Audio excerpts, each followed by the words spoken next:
J. Cole dropped For Your Eyes Only last week, which of course means it's time for Cole fans to show why they're the most annoying bass in hip hop. Look, J. Cole is cool, but his fans seem to have trouble accepting that not everybody is into the guy like that. He's relatable, sure.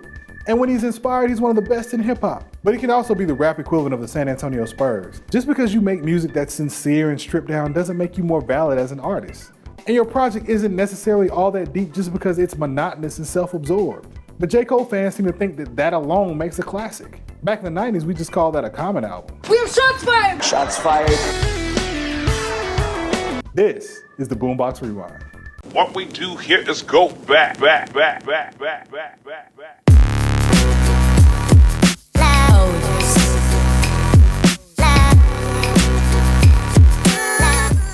Happy holidays, Boombox fans. I'm Stereo Williams, music writer, culture critic, and former product tester for Husky Man Condoms, here with all the crazy news from this past week. Kanye West had a sit down with Donald Trump this week, because that's just how batshit crazy 2016 has been. Kanye showed up at Trump Tower to meet with the president-elect, much to the shock and awe of fans and media. The Kanye Trump Lovefest got even worse reviews than his Yeezy Season 4, and the hard-to-follow hip-hop star got scathing criticism from old friends like John Legend and Q-Tip. Is Jay hanging out with Trump just to show Jay-Z he can be fake best friends with the president too? They do have a lot in common. They were both in the Famous video, they're both way too thin-skinned for Twitter, and I've seen both their wives naked.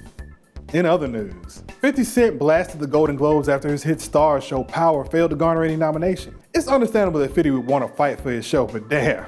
Is it really that surprising that Power isn't nominated for more awards? The show's biggest strength is that it's immaculately produced. But it's kind of a glorified straight-to-DVD movie that's been stretched out over 3 seasons. Already giving 50 Cent's character a son who looks 6 years older than him. Staged one of the most ridiculous mass killings in the history of crappy TV, and they keep asking us to accept outlandish ideas like a white guy could take over the Harlem drug racket, or that Lala can act. Just be glad the show's a hit, Curtis. The death of beloved actor Alan Thicke was hard for his family and friends, and for fans of 80s sitcoms. If you're of a certain age, Jason Seaver was one of those TV dads you grew up with, and his death was the latest in a series of beloved TV dads we've lost in the last few years.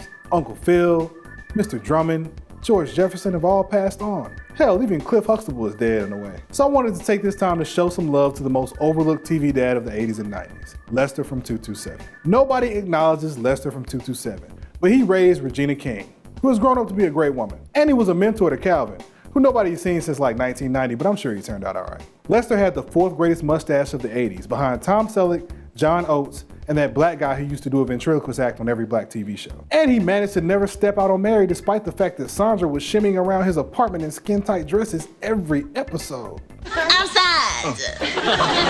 Would you care for a beverage, a cookie, some pasta? Damn, 80s Jack A was fine. Always check out the Boombox on YouTube and be sure to subscribe for all of our cool interviews and events. Catch you next week.